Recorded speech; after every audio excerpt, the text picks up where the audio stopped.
Previously on the Completely Mind Blown by God podcast, the Campus Chronicles series. In the last episode, Naomi recounted her remarkable journey of faith amidst overwhelming debt and scarce resources. A single act of kindness from her sister sparked a profound turning point. Through this pivotal experience, her trust in God's timing and provision grew. Naomi passionately urged listeners to maintain their faith and obedience, assuring them that breakthroughs are inevitable. Stay tuned for more faith-filled stories. Hey there, beautiful souls. Welcome back to another exciting episode on the Completely Mind Blown by God podcast. And I hope all of you are doing well. And I know you guys are excited about what's gonna happen next, so I'm just gonna get right into it. Okay? Now, last week I shared with you guys that I had no idea where I would get the money from. And I got that surprising phone call from my school.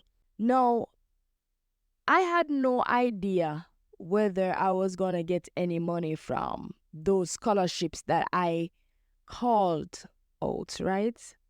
Those scholarships that I named out that I was going to get money from. I had no idea that I was going to get any money from them.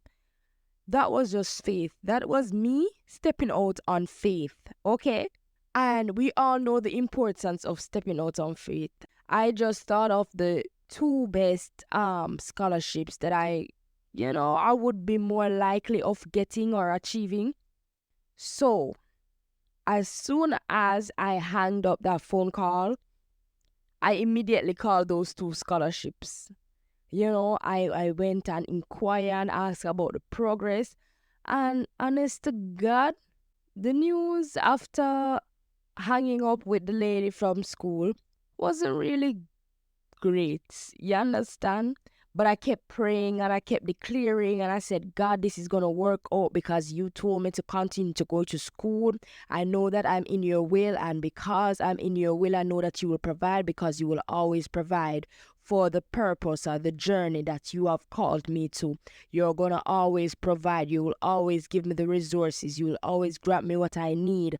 And I declare that these two scholarships, I'm going to get the money so I can pay this, so I can get the full scholarship. And I kept praying and I kept declaring and I kept praying and I kept declaring and I kept calling. I kept calling and reaching out, and each time I called and I got a bad news or saying, oh, we don't hear anything yet, or if I don't get them, because there were moments where I wasn't getting them, or they were saying, oh, we're not ready, or we don't know, or you understand?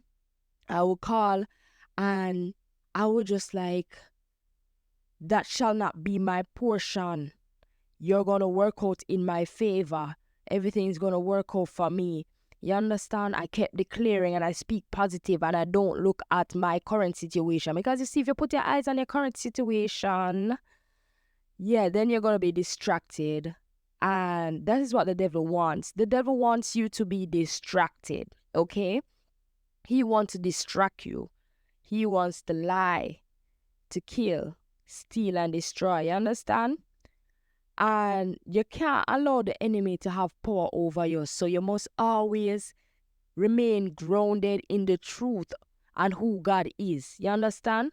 Whatever it is that God gave you, remain faithful to that word. And because I knew and I saw evidence that this journey was supported by God, I said, I don't care about what I am seeing, because it's not my reality. It's just a whole distraction. It's a mirage. You understand? It's just something that the devil put up to say, okay, to say it now work out. It not gonna work out for you. And I refuse to buy into that lie. And guys, I kid you not, by the end of November, I didn't only get 2 scholarships, but 3. I told the lady over the phone that I was going to get $250,000 before exams started, because I had to pay that. I didn't know where I was going to get the $250,000 because I did not hear from any of the scholarship. I just declared and said, this scholarship and this scholarship go and give me that $250,000. Just as I declared, so it was. You understand? My words did not fall to the ground, but it bore fruit. You understand? It bore fruit. My declaration bore fruit. You see, when you sow in speech, or when you sow overall in the kingdom, in this spiritual life, whenever you sow, you always get more than what you sow. You know, just like when you plant one seed for grow a mango tree or whatever tree, and the fruit of it is always plenty. That's how it is in the spiritual realm, because I sowed my seed of speech, my declaration, even though I was not seeing it in the natural. And I said, okay, I'm going to get this. I'm going to have this. This is going to be mine. You understand? And I not only reaped what I sowed, but I reaped more fruit, because I paid a total of $300,000 right before exam time, because another scholarship that I did not know was going to come through called me out of the blue. Naomi, are you still interested in the scholarship? I got $50,000 for you. It's not much. I tried my best, but I know it can help you a little. Even though it's small, it can help you a little bit. Just like that, $300,000. Just like that, God just did it. So, I want to encourage you guys to be careful of what you declare. You understand? You see, there's power in your tongue. There is power in your tongue. And I want to say that you are made in the likeness of God. So therefore, just like He is king, you are a king. You understand? Just like He is king, you are a king. That means you have the power to decree and to declare. That's what kings do. Decree and declare. And because you have that power, the Bible says, be careful of what you speak and declare. Be careful with your tongue.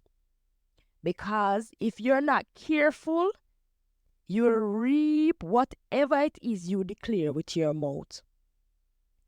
Someone we not careful, man, we talk and say, oh, not now work for me. Not now work out. As Jamaicans too, we have this tendency to say, oh, me salt. Me I suffer. You understand? So I want you guys to be more careful about your speech. Be more intentional too. Be more intentional too about your speech, because you have power to declare. I had no sign or evidence that I was going to get those scholarships. The only reason why I said I was going to get those 2 scholarships is because those 2 scholarships, they know me. They know me. Or I've had experience with them in the past. That's the only reason why I said, okay, these 2 scholarships kind of know me, so I kind of probably have a chance. I may have a chance of getting a scholarship. The others, I applied for the very first time for many of them. You understand? And I just stepped out. That lady, she called me, me just say, me not have no. When I got to the lady, say, me not have no money. Me owe over $1 million. Me tell her, say, me don't have no money.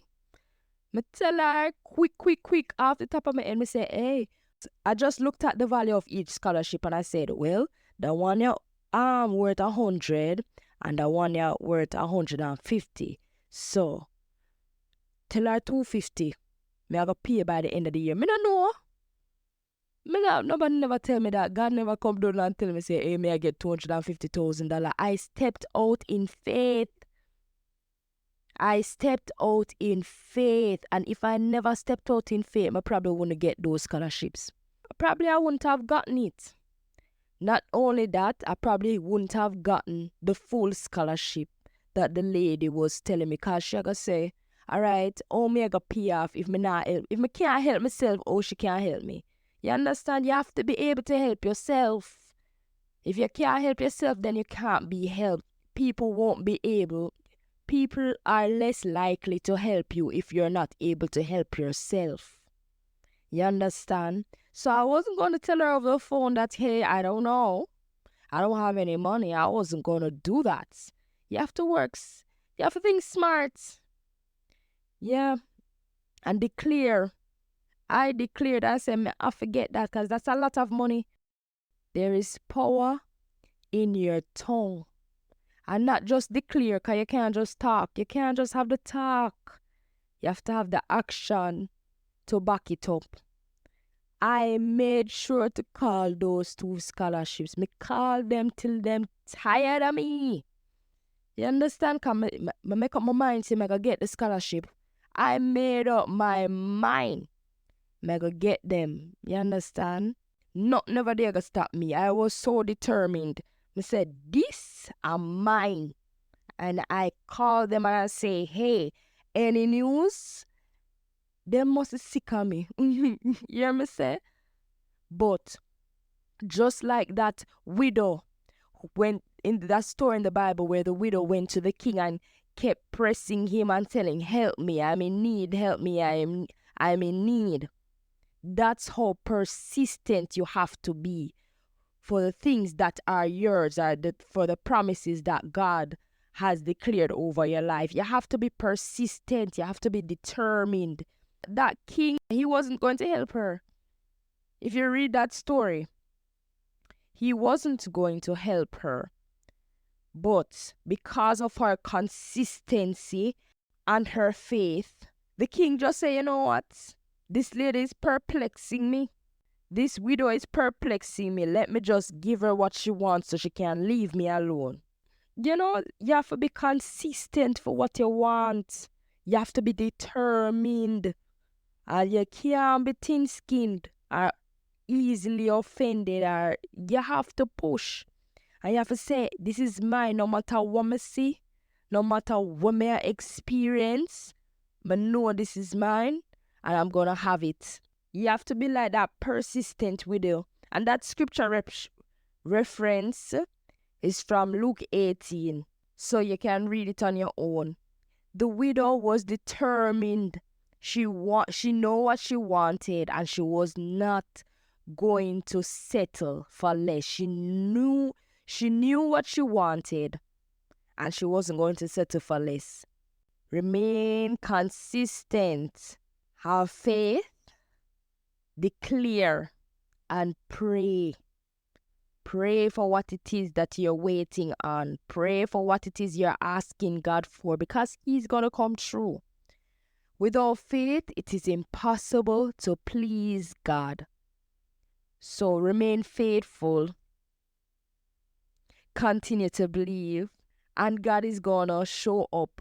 He will do exceedingly above all that you could ever ask or think of. Whatever it is that you're praying for, He will give you more. Just step out in faith. Declare. Don't watch your circumstances because it's not your reality. You're going to bear much fruit. You're going to bear much fruit. So remain faithful. All right, my beautiful souls, it's time to say goodbye for now. But before you head off, I want to extend a big thank you for sticking around with me until the end. And as a token of appreciation, I've put together a special self-reflection activity just for you. Click the link in the description to dive into some soul-searching goodness. And hey, if you're curious about my personal insights and reflections on today's topic, swing by my website where I've shared some exclusive thoughts in the show notes. Don't forget, you can always stay in the loop by subscribing to the podcast and spreading the love by sharing this episode with your friends and family. Until next time, love you guys.